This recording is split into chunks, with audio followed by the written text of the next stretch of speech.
బట్టి ప్రధానమైనది ఏంటిది అంటే తగ్గింపు. ఈరోజు యుద్ధాలు ఎందుకు జరుగుతున్నాయి? కుటుంబాలు ఎందుకు సమాధానం లేదు? ఎందుకు భార్య భర్తలు విడిపోతూ ఉన్నారు? ఎందుకు సంఘాలు చీలిపోతా ఉన్నాయి? ఎందుకు సమాజంలో మరి అల్లర్లు, భయంకరమైన మరి కలహాలు, భయంకరమైన పోరాటాలు, ఎందుకు ధర్నాలు, ఎందుకు ఈ యొక్క ఆస్తి నష్టం, ప్రాణ నష్టం? ఇదంతా దేని కొరకు? కారణం ఏంటి? ఎవరు గొప్ప? గొడవ ఎక్కడ మొదలవుతుంది చెప్పండి? ఇంట్లో అయినా, సమాజంలో అయినా, ఇంట్లో అయినా, వీధిలో అయినా, ఎక్కడైనా గొడవ దేనితో మొదలవుతుంది? ఎక్కడ మొదలవుతుంది?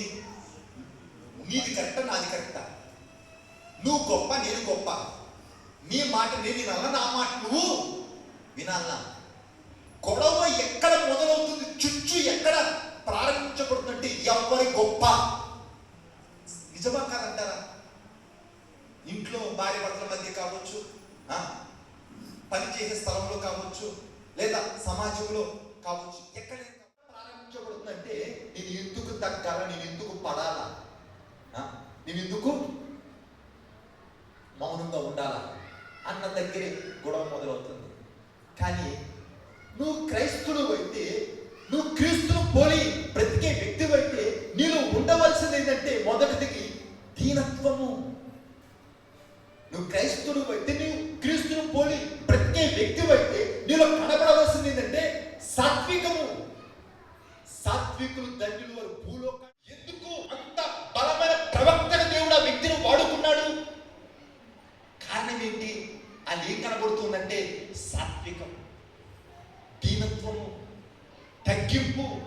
ఈరోజు క్రైస్తవులను చెప్పుకుంటున్నాము. క్రైస్తవులను చెప్పుకున్న మనలో క్రీస్తు ఎందుకు నాశనమైపోయి గడిచిన ఉన్న స్థితిలోనే ఉంటూ ఉన్నారు? కారణం ఏంటి అంటే వారి యొక్క గర్వము, వారి యొక్క అహంకారము, వారి యొక్క అతిశయము. ఒక్కొక్కరు ఒక్కొక్క దాన్ని బట్టి గర్విస్తూ ఉంటారు. మాది పెద్ద కులమను, కొంతమంది వాళ్ళ కులాన్ని బట్టి వాళ్ళకి గర్వం దాన్ని బట్టి వాళ్ళకి ప్రతి దాన్ని కేవలము మాట పలికి. ఈ సృష్టి యావత్తుని ఎన్ని దేవుళ్ళు సృజించడం అంటే 5 దినములు. 5 దినాల్లో ఇంత గొప్ప అద్భుతమైన మనకు తెలిసిన కొంచెమే, మనకి తెలియంది చాలా ఉంది. ఈ సృష్టిలో మనకు తెలిసింది చాలా తక్కువ, మనకి తెలియని ఎంతో ఉన్నది. ఇంత అద్భుతమైన ఈ సృష్టి అంతటిని దేవుడు ఏ విధంగా సృజించాడు? నోటి అంత పెద్ద సూర్యుని కూడా, ఒక్క సూర్యుడు ప్రపంచానికి వెలుగునిస్తూ ఉన్నాడు. అంత పెద్ద సూర్యుని కేవలము మాట వెలుగు కలుగును గాక.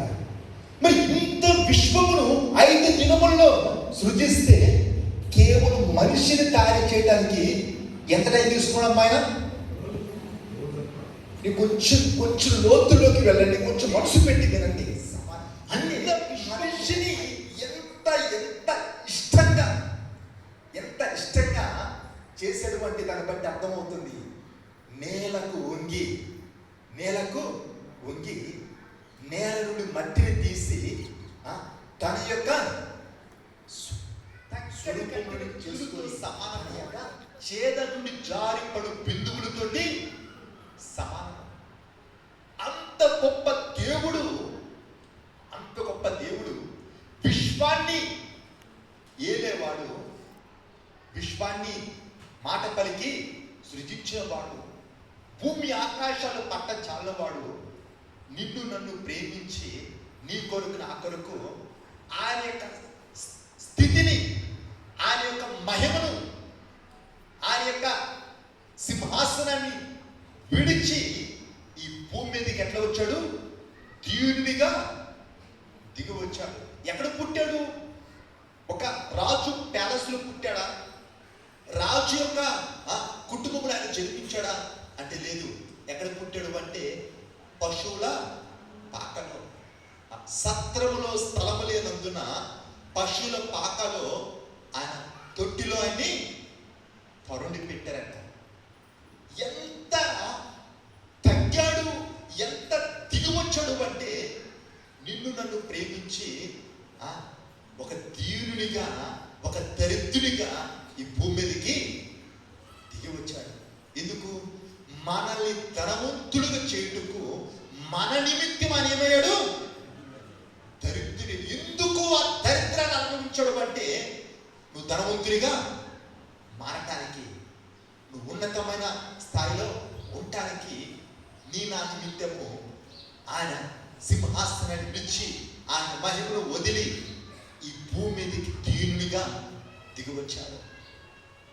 మరి సిలువలో మనకి కనబడే మొదటిది ఏంటంటే తగ్గింపు. సిలువను చూడగానే మనకి